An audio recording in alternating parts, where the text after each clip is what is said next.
এ বাতাস দিয়ে দিন প্রতিষ্ঠা হবে না। আমার কথা শোনো, বাতাসে দিন প্রতিষ্ঠা হয় না। ৯-৬ বুঝাইয়া ভোট নেওয়া যায়, দিন প্রতিষ্ঠা করা যায় না। বাতাসে কাম হইব না।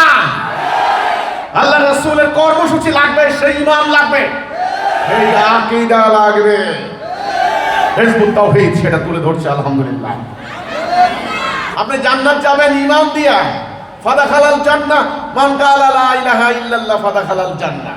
অন্য কোনো কথা নাই। মিন কালবিহি, হাদিসে আসছে মিন কালবিহি, একেবারে আত্মা থেকে বলতে হবে। লোক দেখানো না, লোক দেখানো ইমান না, ওটা মুনাফিক। মুনাফিকের স্থান জাহান্নামের নিম্ন স্তরে, এটা সবাই জানেন এটা। ওকে, তাহলে জান্নাত যাবেন কি দিয়া? ইমান দিয়া। তাহলে জান্নাতের স্তর নির্ধারিত হবে আমল দিয়া। আগে ইমান না আগে আমল? আগে ইমান। এই কথাটা মনে রাখবেন। এখন ইমানটা কেন, এই কেনর জন্য এই উত্তরটা আমি এখন আকীদার আলোচনা। আকীদা মানে হলো সম্যক ধারণা, সঠিক ধারণা, ওভারঅল আইডিয়া, এটার নাম আকীদা।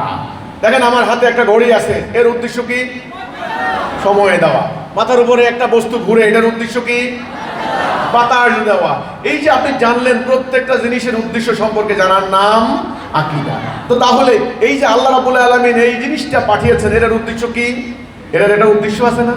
এই প্রশ্নটা করলে সবাই নাম হয়ে যান, সবাই ফ্রিজ হয়ে যান, সবাই স্তব্ধ হয়ে যান।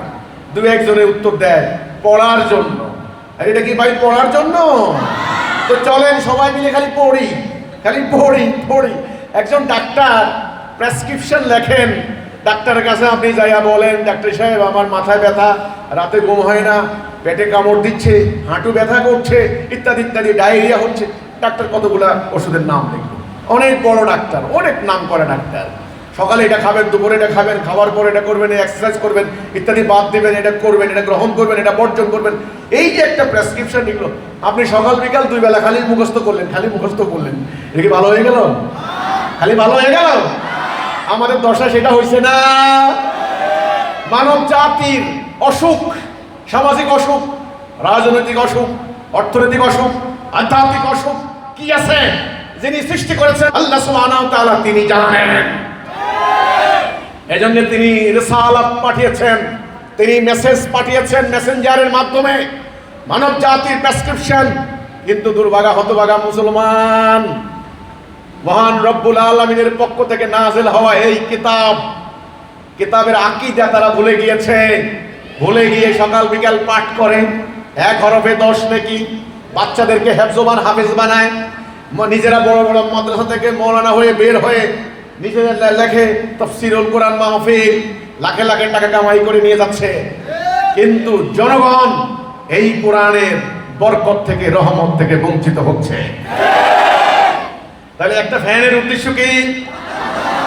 বাতাস না দিলে ফ্যানের দাম আছে? আপনারা বলেন, ফ্যানের দাম আছে? তাহলে এই কিতাবের উদ্দেশ্য কি? এখানে কেন উত্তর দিতে পারবেন না। এর উদ্দেশ্য হচ্ছে এটাকে কায়েম করে, এটাকে কার্যকরী করে, এই মোতাবেক রাষ্ট্র চলবে, সমাজ চলবে। ফলটা কি হবে? শান্তি। মানুষ দরজা খুলে ঘুমাবে। এই জন্য আমাদের দ্বীনের নাম কি? ইসলাম। ইসলাম মানে শান্তি। ইন্নাদ দীনা ইনদাল্লাহিল ইসলাম।